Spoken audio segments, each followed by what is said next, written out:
നമസ്കാരം. ശാസ്ത്രമേഖലയിലെ പവർ ഹൗസായി മാറാൻ ഇന്ത്യ തയ്യാറെടുക്കുകയാണ്. ഇനി വരാനിരിക്കുന്നത് വിപ്ലവത്തിന്റെ നാളുകളാണ്. ലോകമൊന്നാകെ ഇന്ത്യയിലേക്ക് കുതിക്കുന്ന കാലം അടുത്തു കഴിഞ്ഞു. ലോകത്തെ നയിക്കുന്ന സാമ്പത്തിക ശക്തി എന്നത് കൂടാതെ ശാസ്ത്രമേഖലയിലെ ഒന്നാമനായി മാറാൻ ഇന്ത്യ തയ്യാറെടുക്കുന്നു എന്നാണ് ബ്രിട്ടീഷ് ശാസ്ത്ര ജേണലായ നേച്ചർ വിവരിക്കുന്നത്. ഇന്ത്യയുടെ ചുവടുമാറ്റത്തെക്കുറിച്ച് വളരെ വ്യക്തമായി ഈ ജേണലിൽ പറയുന്നുണ്ട്. ശാസ്ത്രരംഗത്ത് വമ്പൻ ഉയരങ്ങൾ കീഴടക്കാനുള്ള ഉറവിടങ്ങൾ ഇന്ത്യയിൽ ഉണ്ട് എന്നും അത് ഇന്ത്യക്ക് വലിയ മുന്നേറ്റമുണ്ടാക്കാൻ സാധിക്കുമെന്നുമാണ് നിരീക്ഷകർ പറയുന്നത്. എല്ലാ രംഗത്തും ഇന്ത്യ കുതിക്കുകയാണ്. കണക്കുകൾ പ്രകാരം 2021-22 ലോകത്തിലെ ഏറ്റവും വലിയ മൂന്നാമത്തെ ഫാർമസ്യൂട്ടിക്കൽ വിപണി നമ്മുടെ രാജ്യത്തിൻ്റെതായിരുന്നു. വില കുറഞ്ഞതും മികച്ച ഫലം നൽകുന്നതുമായ മരുന്നുകൾ ഇന്ത്യ വിതരണം ചെയ്തു കഴിഞ്ഞു.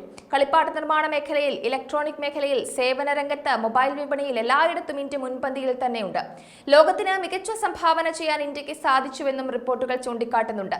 ലോകം കോവിഡിൽ മുങ്ങിയപ്പോഴും മരുന്ന് വിതരണം ചെയ്യുന്നതിലും മറ്റ് സഹായങ്ങളുമായി ഇന്ത്യ മാതൃകയായി മുൻനിരയിലുണ്ടായിരുന്നു. ബഹിരാകാശ മേഖലയിലും ഇന്ത്യ മിന്നും വിജയമാണ് കൊയ്യുന്നത്. ബഹിരാകാശ മേഖലയിൽ മറ്റൊരു രാജ്യവും ഇതേവരെ നടത്താത്ത പുതിയ പരീക്ഷണങ്ങൾ കൂടി ISRO നടത്തിവരികയാണ്. Gaganyaan 2, Venus orbiter mission, Mars orbiter mission 2, Gaganyaan 3 ഇങ്ങനെ ധാരാളം പദ്ധതികൾ ഇന്ത്യക്ക് മുന്നിലുണ്ട് താനും. ചന്ദ്രയാൻ 3 പോലെ തന്നെ അത്യന്തം ആകാംക്ഷയോടെ ചന്ദ്രയാൻ 4നെയും ലോകം ഉറ്റുനോക്കുന്നുണ്ട്. ബഹിരാകാശ രംഗത്തെ ഇന്ത്യയുടെ കുതിപ്പ് അക്ഷീണം തുടരുകയാണ് എന്ന് തന്നെ പറയാം. നിർണായകമായ നിരവധി ദൗത്യങ്ങളിലൂടെ വിജയവും പരാജയവും ഒക്കെ മനസ്സിലാക്കിക്കൊണ്ടാണ് ഇന്ത്യയുടെ ഒരു യാത്ര. നമുക്കറിയാം, വളരെ ചുരുങ്ങിയ കാലം കൊണ്ട് തന്നെയാണ് പ്രതീക്ഷിച്ചതിനേക്കാൾ കൂടുതൽ വേഗത്തിലും ഉയരത്തിലും ബഹിരാകാശ ഗവേഷണ മേഖലയെ ഉയർത്താൻ ISROയ്ക്ക് കഴിഞ്ഞത്.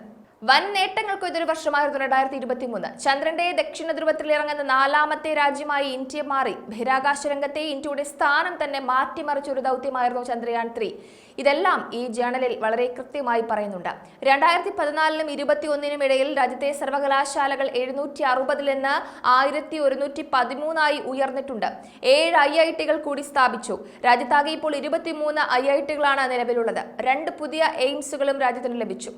2020-21 ഗവേഷണത്തിനും വികസനത്തിനുമായിട്ട് GDP-യുടെ 0.64% മാത്രം ചിലവഴിച്ചാണ് ഇന്ത്യ ഇക്കാര്യങ്ങളെല്ലാം സാധ്യമാക്കിയതെന്നും ഈ ജേണലിൽ പറയുന്നുണ്ട്. ഇക്കാലയളവിൽ 2.4% ആണ് ചൈന ഉപയോഗിച്ചത്.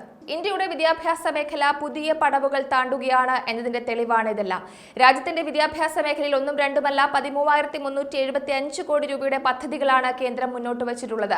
ഇന്ത്യൻ വിദ്യാർത്ഥികളുടെ വിദേശ രാജ്യങ്ങളിലേക്കുള്ള ഒഴുക്ക്, അതുപോലെ വിവിധ പ്രയാസങ്ങൾ, വിദ്യാർത്ഥികളുടെ മരണക്കണക്കുകൾ ഇതെല്ലാം മനസ്സിലാക്കി കൃത്യമായ ഒരു പ്ലാനിംഗ് ആണ് ഇന്ത്യ മുന്നോട്ട് വെക്കുന്നത്.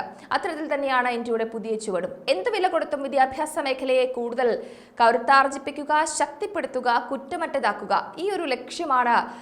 ആ ലക്ഷ്യത്തിലൂന്നിയാണ് നമ്മുടെ രാജ്യത്തിന്റെ കുതിപ്പ്. IIT-കൾ, കേന്ദ്രീയ വിദ്യാലയങ്ങൾ, അതുപോലെ നവോദയ വിദ്യാലയങ്ങൾ ഇതെല്ലാം നമ്മുടെ രാജ്യത്തിന്റെ ഭാവിയെ കരുപിടിപ്പിക്കുന്നതിനുള്ള നാഴികക്കല്ലുകൾ തന്നെയാണ്.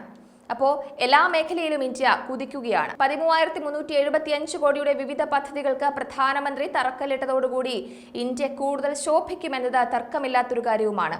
പ്രതിരോധം, വ്യവസായം, വിദ്യാഭ്യാസം, ബഹിരാകാശം ഇങ്ങനെ ഏത് മേഖല എടുത്തു നോക്കിയാലും എല്ലാത്തിലും ഇന്ത്യ വലിയ കുതിപ്പാണ് നടത്തിക്കൊണ്ടിരിക്കുന്നത്. വലിയ പ്രകടനങ്ങളാണ് കാഴ്ചവെക്കുന്നത്. രാജ്യത്തെ ഓരോ കോണിലുമുള്ള പൗരന്മാരുടെ ജീവിതം മെച്ചപ്പെടുത്തുമെന്ന വലിയൊരു വ്യാപ്തിയുള്ള ഉറപ്പാണ് പ്രധാനമന്ത്രി നമുക്ക് മുന്നോട്ട് വെക്കുന്നത്. 2047-ഓടെ ഇന്ത്യയെ വികസിതമാക്കുമെന്ന ഒരു ലക്ഷ്യം ഏറ്റവും പ്രധാനമായിട്ട് മുന്നിലുണ്ട്. ഇന്ത്യയുടെ വികസനത്തിന്റെ നാൾവഴികൾ നോക്കിയാൽ പല നിർണായക വസ്തുതകളും നമുക്ക് മനസ്സിലാക്കിയെടുക്കാൻ സാധിക്കും.